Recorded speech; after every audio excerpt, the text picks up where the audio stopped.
Welcome, everybody. My name is Astara. I'm the publisher of Flower of Life Press, and I'm so excited today to be here to share with you the authors of the new book, Navigating Home, Restoring Wholeness with Earth Together by the Sacred Evolutionary Dowsing Consortium. So today we are joined by Shelley and Deborah, Charlie, Tyson, Nalasa, Najma, and Shanti. Welcome, everybody. I'm so happy to see your beautiful faces and excited to share a little bit about the book Navigating Home with our listeners today. So, Navigating Home is a book that really invites our readers into a journey of healing for ourselves and with the earth through the practice of sacred evolutionary dowsing. And this book offers a firsthand account of collaborative earth stewardship rooted in group heart resonance and teaches us to harmonize with nature's innate intelligence and embrace our deeper calling as stewards of the earth. And I would love to start with Shelley, who is the catalyzer of this journey. Shelley, your transformative New Zealand experience in 2009 is a key part of this book's origin. And so I'm wondering if you could share a little bit about how this vision and structure of this book came to you, and what is the concept of the Waka and the Waitaha legacy? Hmm.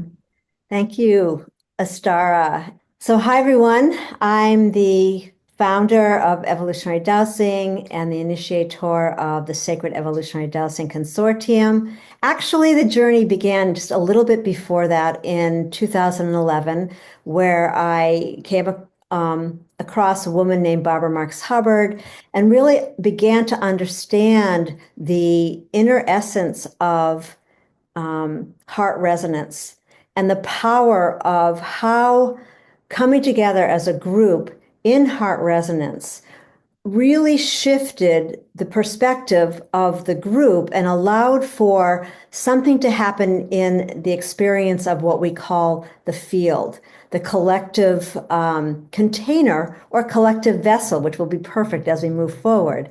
And with that journey of 9 years of bringing people together and beginning to understand how to focus our attention on evolution itself, call it the pulse of evolution, and as a group, how to come together in that field.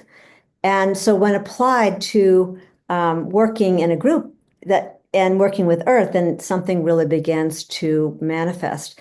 And so, yes, in 2009, that's where the I would say the igniter point for working with doing a lot of earth work and this sacred return to wholeness, really delivering a profound understanding and growing our capacities to work as a group and engage and weave our wisdom, our gifts, our skills as planetary healers, dowsers, and so forth. So basically, in 2009, I headed to Australia and eventually took a trip over to New Zealand where I met Barry Brailsford, and that really changed my relationship, deepened my relationship, number one, with water and Waitaha, the understanding that there was a confederation of people that really lived the way of peace. And Mm. eventually came from different continents, moved through Easter Island, and then came to New Zealand.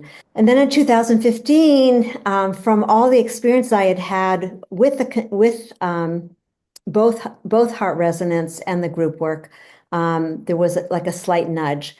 And that nudge was to really bring a group of these planetary healers and dowsers together and work in a transparent, safe space to work on projects around really around the world. And that's when, and what really finally brought it together was this experience of Hearts Across the World, which is talked about in the book, where working with all these beautiful energies, something began to be shown to the group. And here we are today. And some of the people here, some of the co-authors were there in the very beginning.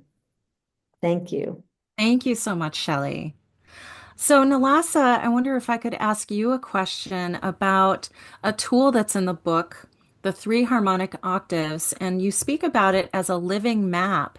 So I'm wondering if you could just summarize for us what is that tool and what's its purpose? Hello, everyone. The three harmonic octaves. So, oftentimes we hear people talk about heart resonance, about getting in heart resonance. We've heard of heart math, we've heard of all of these different things. But the three harmonic octaves really provides a map or kind of a wayfinding point or a node point for us to ground and see how we're rooted in like what kind of collective field. And we talk about three harmonic octaves, and the three harmonic octaves. There's heart resonance, earth heart resonance, and radical earth heart resonance. And with each of these, we are expanding outwards from what our consciousness is, what we're grounded in, what we're rooted in. And we break it down even further in the book into 8 different expressions of each octave to help people. This is the living map. So within this field, you will experience these things, and then at each point, you expand to the next level of consciousness or awareness of what you're grounded to, what you're stable in, how you're moving through the world, and almost like your lens or the filter that you're experiencing it through. And when you're there, you also are receiving different information as well as being able to communicate and interact in a different way. And it's a really beautiful way to breaking it down like this just makes it feel very obtainable. I think a lot of times heart resonance is talked about in somewhat abstract forms of living from the heart and everything. And this really kind of gives it a toolbox and breaks it down into smaller steps so you can walk and really see, oh, this is what I'm connected to. Or when I'm in this place, I'm connected with that.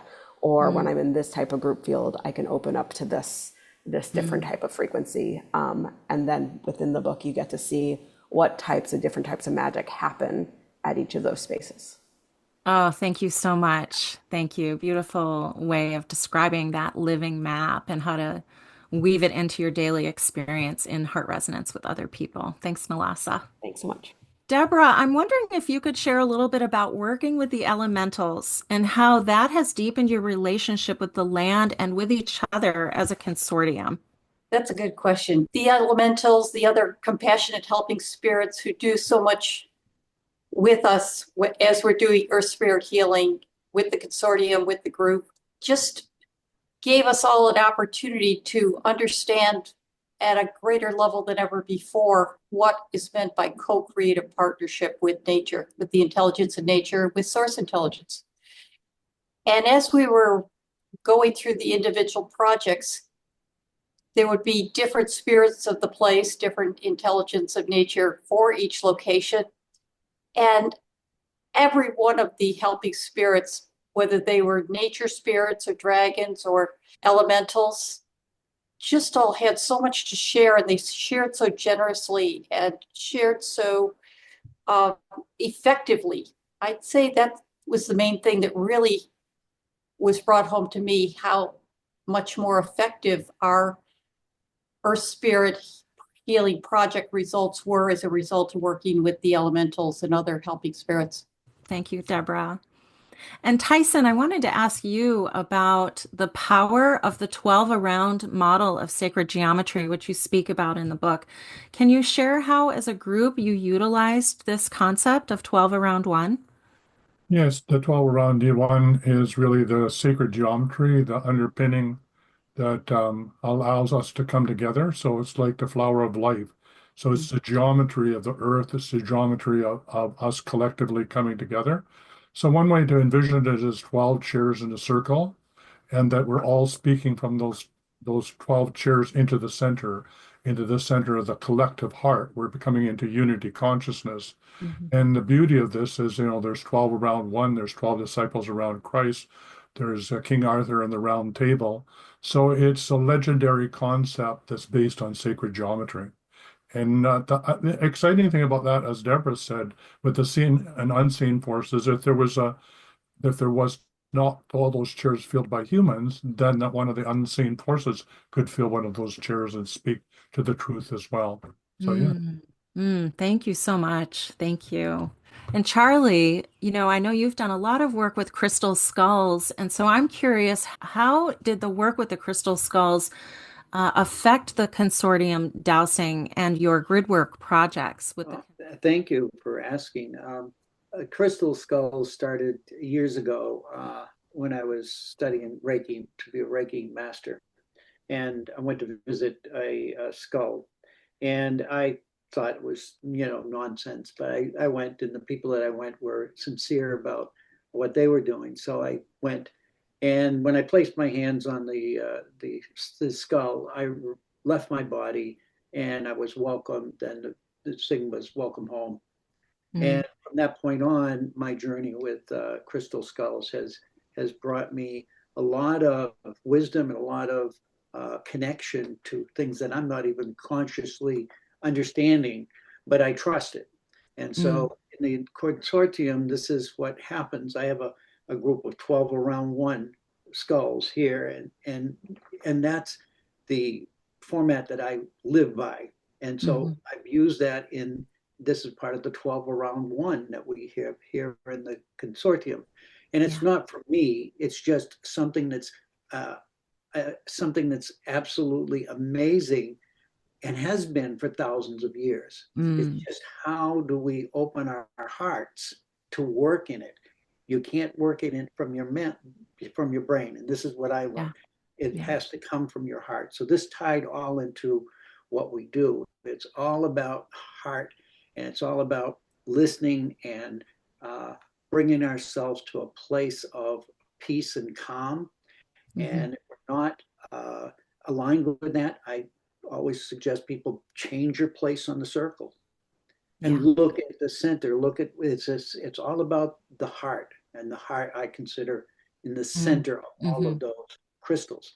So that has helped me to create grids. They've guided me to create, put crystals in a mountain, and now I connect those to places that we're working on. Thank you, Charlie. Thank you so much. And Shanti, I wanted to ask you a little bit about how it felt to work on the iGrow Peace House project with the consortium, and how did that activate joy inside of you working together on that? I lived quite a distance from the Peace House at opposite ends of the city of Chicago, which is 60 miles long. And it took a long time to get there, hauling all of the equipment every time. And I'd be doing it by myself on the train and the bus and getting there. And I'd have a couple of the neighbors participating in opening the house, welcoming the spirits of the land. And I would take as many measurements and get as much information as I could by myself. And then I'd take the trek back up to where I lived. And I couldn't wait until we'd meet again as the group of the 12 around one, bringing in everyone's wisdom. And what was so amazing was that I thought that I had been pretty thorough, but when I showed them the pictures of what was going on, they saw that right away. They were like, well, look at that golden orb up there. And I'm like, oh my God, you're right. And it was just incredible. And then just the energy of everything that was brought in through each person's wisdom made it richer and deeper. And then we would sort of plot out the next trip down there, and then I'd go again. And there were months in between, because we started and it was a gut rehab of a very old house. And it was months before I was able to get into the second and third floor of the house. And so there was a long time where I was just on the outside of the property, trying to hold space that we could continue our work. And eventually it happened, and it was wonderful. Oh, thank you so much. really It's a beautiful case study, and I can't wait for people to read more about the iGrow Peace House project. Thank you so much. And Najma, I wondered if you could speak to how we can serve the collective with this book, Navigating Home, with all of these different aspects we've shared today. What do you feel is the contribution to the collective through this project? Yeah, hello everyone. I think the gem of this book is how it helps people to work in groups. And it's not a dowsing book as such. We've used dowsing as a tool, but the message is universal and collective. Inside the book, there's a number of, we tell our story, but in telling that story, we also share tools and meditations and, practical experiences about how this can work outside of the dowsing field. So everybody can learn something from this book. Thank Thank you, you. Najma. Yeah, yeah. So much about the resonance and working together. That is Exactly. the power of this journey in the Waka. And as we finish up today, Shelley, I wondered if you could just bring us into this place of, why should people buy this book? Why is it important for people to read this book today? Thank you. I just want to thank the Consortium authors for really showing up and bringing their heart to the center. Through these, I want to just say, over 5.5 years, we came together. So in regards to, I think Najma actually really said it really beautiful way, that this book has its own voice, and that voice is going to touch each and every person in a very unique way. And that, when we say, you hear us talking about the Waka and how the book is broken up, not into chapters, but voyages, and so it's really a metaphor for, and the Waka is actually real. These ancient canoes were real, and they had to work together in order to get certain places. And there was a relationship there. And this is where I will end, is that, this relationship of really trusting yourself and your gift. And when it's the moment for you to show up and to have the level of confidence and capacity to stand forth as a collective, to know that, in the ancient times, there would be the one that would talk to the whales, and when it was that moment, when they were in that convergence of currents of what they call the long tides, there was only one way to get through. And that person would come up and bring their gift. And this is really a journey of learning how to work in a coherent fashion, allowing extended pauses, in between, so that it's like there's a birthing of information as a collective, we've heard, as a global brain. And I really feel like that's what is coming, and that's what this book is going to ignite in each and every person. And yes, can you use it for your own individual? Absolutely, your own individual jobs, but together there is the exponential reference point. So thank you. Thank you. Thank you so much, everybody, for being here today. And really, what I'm bringing in my own heart from working with you on this project is the power of the collective, the unifying field, and of all of our voices weaving together, all of your voices weaving together into this beautiful tapestry of wisdom and storytelling and tools. And so I'm really excited for everybody watching to go get Navigating Home. And you can find the book as ebook in full color and also a black and white edition on Amazon today. Thank you so much, everybody. Blessings.